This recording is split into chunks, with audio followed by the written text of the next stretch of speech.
চলো আজ তোমাদের একটা গল্প শোনাই। এই গল্পটা এই কালো ব্যাগটাকে ঘিরে। আমার হারিয়ে যাওয়া ব্যাগটাকে পেতে ট্রেনে তো উঠে পড়েছি, কিন্তু পাবো কি না সেটা বলতে পারছি না, কারণ রাস্তাটা অনেকটা। স্কুল করে ট্রেনে উঠেছি, ঠিক সময় নামতে পারবো তো? ঘুম তো প্রচণ্ড পেয়েছে। এই সব মনের মধ্যে সংশয় চলছিলই।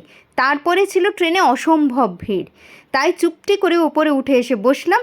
গন্তব্যে পৌঁছাতে সময় লাগবে, তাই চলো গল্পটা এখনই সেরে ফেলি। এরকমই একদিন স্কুলে আসবো বলে ট্রেনে উঠি।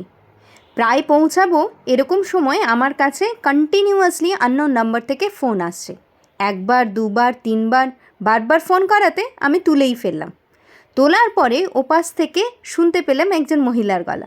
তিনি বলে উঠলেন যে আমার ব্যাগটি তার কাছে। আমি তো অবাক, সামনেও আমার কাছে একটি কালো ব্যাগ, কিন্তু ভালো করে নেড়েচেড়ে বুঝলাম এই ব্যাগটি আমার নয়।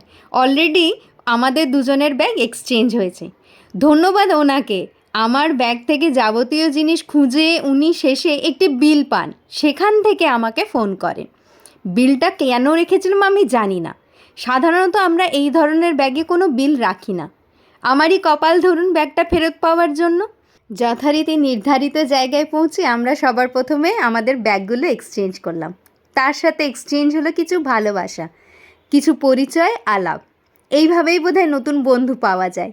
এই যে দেখছেন, এটি আমার কালো ব্যাগ, আর এনাকে যে দেখছেন, ইনি হচ্ছেন সেই মানুষটি যার জন্য আমি আমার ব্যাগ ফিরে পেলাম।